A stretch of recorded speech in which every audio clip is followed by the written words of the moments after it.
అధికారంలోకి వచ్చినప్పటి నుంచి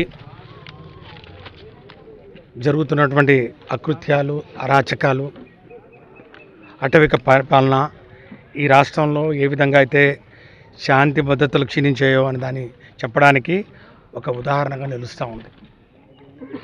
ఏ గ్రామంలో అయినా కూడా రచ్చబండ అనేది ఒక సామాజిక ఐక్యతకు స్ఫూర్తి. పార్టీలకు అతీతంగా ఒక రచ్చబండ దగ్గర గ్రామ ప్రజలు చేరుకొని మాటామంతి మన రాష్ట్రంలో ఉన్నటువంటి అనేకమైనటువంటి పరిణామాల గురించి చర్చించుకునే ఒక వేదిక. ఈరోజు ఈ జార్లపాలెంలో ఈ రచ్చబండ అనే ఈ యొక్క వేదిక కనుమరుగైంది, చరిత్ర పుటల్లోకి ఎక్కిపోయింది. ఈరోజు దీన్ని ఈరోజు చూస్తున్నారా మీరు అక్కడ? ఇది ఇది ఇది ఈ రచ్చబండ ఎలా ఉండేది, ఈరోజు ఎట్లా ఉంది అనేది ఒకసారి చూడండి. అక్కడ ఏమీ లేదు, ఎంతో మొత్తంగా లాగేసి చెట్లు కొట్టేసి, ఆ చెట్టు కూడా ఎంత కసి లేకపోతే చెట్టు కొట్టేసి ఈ యొక్క రచ్చబండ మొత్తాన్ని కూలగొట్టి పోలీసు వారి అండతోటి, వారి యొక్క ప్రొటెక్షన్ తోటి విచ్చలవిడిగా తెలుగు తమ్ముళ్ళు చేసినటువంటి అరాచకం ఈరోజు ఈ జార్లపాలెంలో కనపడతా ఉంది. ఇంత దుర్మార్గం అంటే ఈ నెల రోజుల నుంచి ఒక పంతంతో ఒక కక్ష సాధింపు చర్యలో భాగంగా ఇందాక మా సర్పంచ్ గారు చెప్పినట్టు ముందు ఆయన ఇంటి మీద దాడి జరిగింది. ఆ ఇంటి మీద కాంపౌండ్ వాళ్ళు మొత్తం కూడా రాత్రికి రాత్రి పోలీసు వారి అండతోటి, పోలీసు వారు తెలుగుదేశం పార్టీ కార్యకర్తలతో అంటకాగుతూ గ్రామంలోకి ఎవరిని రానికుండా రాత్రికి రాత్రే మొత్తం కాంపౌండ్ వాళ్ళని కూల్చివేసినటువంటి సంఘటన ఒకటైతే, దాని తర్వాత ఈ రచ్చబండల దగ్గర ఇక్కడ వారికి ఓటు వేయలేని మరి ఈరోజు ఈ యొక్క పౌరులు, ఈ జార్లపాలెం ఉన్నటువంటి ఓటర్లు ఇక్కడ కూర్చుంటున్నారు కాబట్టి వారిని అవమానపరచాలా, వారిని కించపరచాలా, ఈ యొక్క ఆ వేదికను సమూలంగా దాన్ని తీసేయాలనే ఒక కక్ష సాధింపు చర్యతోటి దీనికి గత నెల రోజుల నుంచి వాళ్ళు చేస్తున్నటువంటి కుట్ర కుతంత్రాలకు 26వ తారీఖు అదొక తారస్థాయికి వచ్చింది. ఈ యొక్క కార్యక్రమం చూస్తే ఈ నెల రోజుల్లో ఈ రచ్చబండను కూల్చడానికి గ్రామ ప్రజలు, మహిళలు, వృద్ధులు, యువత అందరూ అడ్డుకుంటే నెల రోజుల కాలంలో 3 ఛార్జ్షీట్లు ఫైల్ చేయడం జరిగింది, 3 ఎఫ్ఐఆర్లు ఫైల్ చేయడం జరిగింది. జూలై 3వ తారీఖు నుంచి మొదలుపెట్టుకొని ఎఫ్ఐఆర్ నంబర్ 85/2025, మళ్ళీ ఎంబడే 4వ తారీఖున ఒకటేమో దొమ్మి అని మరి అధికారులను వారిని అడ్డగించినారని, రెండవది SC/ST చట్టం మానభంగ మరి కార్యక్రమాలు జరిగాయని చెప్పి ఆ యొక్క అభియోగాలతోటి ఎఫ్ఐఆర్ నంబర్ 86/2025 రెండో ఎఫ్ఐఆర్. 26వ తారీఖున ఇందాక చూశారు రమణమ్మ గారు, లీలాప్రియ, సీను ఏ విధంగా అయితే వారిని మహిళలను కూడా చూడకుండా విచక్షణ రహితంగా సిఐ గారు స్పష్టంగా పేరు చెప్తా ఉన్నారు. సిఐ పేరు చెప్పారు, 3 ఎస్ఐలు, SI Marripudi, SI Ponnaluru, SI Kondapi, 3 కాకుండా 30 మంది పైచులకు పోలీసులు, అదే సంఖ్యలో మఫ్టీలో మరికొంతమంది. మరి మా వాళ్ళు పోలీసుల్లో కనపట్లేదు సార్, వాళ్ళు ఏదో గూండాలేమో అని చెప్పి అనుమానం కూడా వ్యక్తం చేస్తూ ఉన్నారు గ్రామ ప్రజలు. మరి ఎవరిని తీసుకొచ్చారో తెలియదు. అంతమందిని 26వ తారీఖు అంటే తెల్లారితే మరి గణేష్ చతుర్థి పండగ.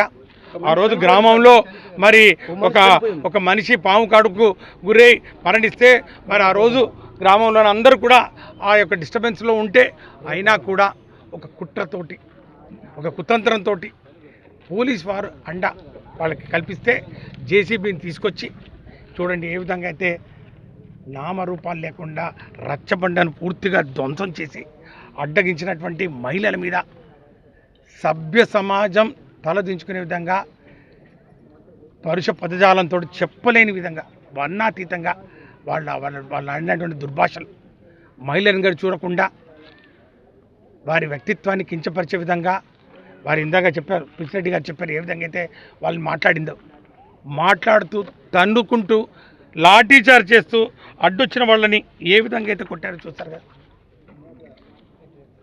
కర్రలతోటి కొట్టి వారి కసంతా తీర్చుకుని మరి ఎవరిని మరి ప్రసన్నం చేసుకోవడానికి, ఎవరి మన్ననలు పొందడానికి పోలీసు వారు ఈ విధంగా బరి తెగించి బరి తెగించి ఎవరు చేస్తే మాకేంటి, మాకు అడ్డు అదుపు ఏం లేదు, మాకు పైనుంచి ఆదేశాలు ఉన్నాయి, మేము ఏం చేసినా చెల్లుతుంది, మేము ఇంకా ఇట్లాంటి ఇంకెక్కువ చేస్తే మాకు ఇంకా ఎక్కువ మరి ప్రమోషన్లు వస్తాయనో, లేకపోతే మంచి పోస్టింగ్లు వస్తాయనో, లేకపోతే వాళ్ళకి మరి ఏదైనా మరి మెచ్చి మేకతోలు ఏమైనా కప్పుతారో, లేకపోతే మరి వారికి ఏమైనా శాలువలు కప్పుతారనుకున్నారో. కానీ మంత్రి గారు ఈ యొక్క నియోజకవర్గాన్ని మరి ఈరోజు ప్రాతినిధ్యం వహిస్తున్నటువంటి సాంఘిక సంక్షేమ శాఖ మంత్రి బాల వీరాంజనేయ స్వామి దీనికి పూర్తిగా 100% బాధ్యత వహించాలి, పూర్తిగా బాధ్యత వహించాలి అని చెప్పి మేము డిమాండ్ చేస్తున్నాం. ఖచ్చితంగా దీని మీద మేము న్యాయ పోరాటం చేస్తాం. ఎస్ఐకి ఫోన్ చేయడం జరిగింది, అరణ్య రోదన సిఏ గారికి ఫోన్ చేయడం జరిగింది. ఆయన ఎప్పుడు ఈ సంవత్సర కాలంలో ఎప్పుడు మా ఫోన్లు ఎత్తలేదు. ఇక తప్పని పరిస్థితుల్లో డిఎస్పీకి మాట్లాడాను. డిఎస్పీ గారు ఫోన్ ఎత్తి ఇలా జరుగుతుందని, నేనేదో మీటింగ్లో ఉన్నాను, నేను కనుక్కుంటానండి, నేను ఆ విధంగా 10 మందిని మరి పోలీస్ స్టేషన్ తీసుకురావాలని చెప్పారట, నేను ఆపుతానండి, పండగ అయిన తర్వాత మీరు పంపించవచ్చు అని ఆ విధంగా భ్రమ పెట్టి భ్రమలో దించి మీరు రావాలి స్టేషన్కి అని చెప్పి ఒక పక్క ఎస్ఐ గారు ఒక ప్లాన్ వేస్తే, ఇంకో పక్క నుంచి ఈ తెలుగు తమ్ముళ్ళు జేసీబీని తీసుకొచ్చి మొత్తంగా చెట్టును మరి వేళ్లతో సహా పెకిలించి పడేస్తున్నటువంటి పరిస్థితుల్లో 3 ఎస్ఐలు ఎందుకు వచ్చారో నాకు అర్థం అవ్వలేదు. ఎస్ఐ మర్రిపూడికి ఇక్కడేం పని, ఎస్ఐ పన్నులకి ఇక్కడేం పని, దాని తర్వాత 3 ఎస్ఐలు ఒక మహిళ మీద విచక్షణారహితంగా బూటుకాలతో తంతు అసభ్య పదజాలంతో మాట్లాడుతూ ఉంటే, దీనికి అన్నిటికీ రికార్డింగ్ ఉంటే, ఈ సంఘటన జరుగుతున్నప్పటి నుంచి గ్రామ ప్రజలందరూ కూడా దీన్ని ఏదో విధంగా కాపాడుకోవాలని సొంత డబ్బులతోటి సీసీ కెమెరాలు పెడితే సీసీ కెమెరాలను మొత్తం ధ్వంసం చేశారు. సీసీ కెమెరాలు మొత్తం ధ్వంసం చేశారు. ఆ కెమెరాలు మొత్తం ఎత్తుకొని పోయారు. ఏం జరుగుతూ ఉంది ఇక్కడ? ఈ రాష్ట్రంలో మరి ప్రజాస్వామ్యంలో కల్పించినటువంటి రాజ్యాంగబద్ధంగా ప్రతి పౌరుడికి కల్పించినటువంటి హక్కులు ఏవైతే ఉన్నాయో, ఆ వాక్ స్వాతంత్రం కానివ్వండి, మరి ఎక్కడైనా తిరగగలిగే ఆ స్వేచ్ఛ కానివ్వండి, అవన్నీ కూడా పెద్ద కండకుంటకు వర్తించవా, కొండేపి నియోజకవర్గ ప్రజలకు వర్తించవా అని చెప్పి మేము ప్రశ్నిస్తాం. పుల్లారెడ్డికి, నాకు కానీ దీనికి కానీ మా 3 సొంత చెల్లెలేదు మా వరుసకి తెలియదు సార్. అది మాకు తెలియదు సార్. ఆమె ఇచ్చినటువంటి కంప్లైంట్ కూడా మీరు చూడండి. ఆమె ఇచ్చినటువంటి కంప్లైంట్, ఆమెను మానభంగం చేసే కార్యక్రమం జరిగింది. అది కూడా 26వ తారీఖే. 26వ తారీఖు రాత్రి 33 మంది పోలీసులు ఉంటే, ఇంకొక 30 మంది మఫ్టీలో ఉంటే, 3 ఎస్ఐలు ఉంటే, ఒక సిఐ ఉంటే, మరి ఈమెకు ఈ విధంగా జరిగిందంటే మరి పోలీసు వాళ్ళు ఏం చేస్తున్నట్టు? పోలీసు వాళ్ళు ఎవరికి కాపలా కాస్తున్నట్టు? ఎవరి మీద దొంగ కేసులు పెట్టాలని పోలీసు వాళ్ళు ఈ విధంగా ఆమెను ప్రోద్బలించి ఈరోజు ఈ యొక్క పిటిషన్ రాసి ఎఫ్ఐఆర్ కడతా ఉన్నారు. ఇంతమంది ఎస్సీ ఎస్టీ కేసు కట్టారు. ఏమైంది ఎస్సీ ఎస్టీ కేసు? నీరు గారిపోయింది అబద్ధ సాక్ష్యాలతోటి. ఈ విధంగా బాధ పెడుతూ, హింసిస్తూ, దౌర్జన్యంతో ఈరోజు అరాచకాలు సృష్టిస్తున్నటువంటి పోలీసుల మీద న్యాయస్థానంలో మేము తెలుసుకుంటాం. ఈరోజు మేము ఇచ్చినటువంటి కంప్లైంట్ కూడా వాళ్ళు తీసుకోలేదు. మళ్ళీ ఎఫ్ఐఆర్లు కట్టి మీరు ఇంకా గొడవ చేస్తే స్టేషన్ బెయిల్ కూడా ఇవ్వం, మేము అరెస్ట్ చేసి తీసుకెళ్ళిపోతాం. 11 మందిని పెట్టారు, 11 మంది పేర్లు రాసి మళ్ళీ లాస్ట్లో చివరిన అదర్స్ అని పెట్టారు. అంటే ఇంకా అల్లరి చేస్తే ఇంకెక్కువ పేర్లు పెడతామని.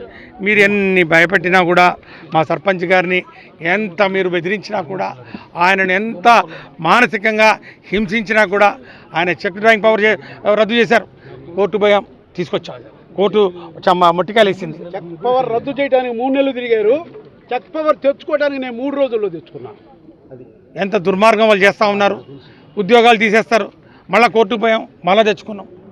కోర్టు లేకపోతే మరి ఈరోజు ప్రజాస్వామ్యం ఏ విధంగా మరి నడుస్తుందో ఈ కూటమి ప్రభుత్వంలో అనే విషయం ఈరోజు మరి కండ్లకుంటలో జరుగుతున్నటువంటి అకృత్యాలు, ఈ ఘోరాలు చాలా స్పష్టంగా తెలియజేస్తూ ఉన్నాయి.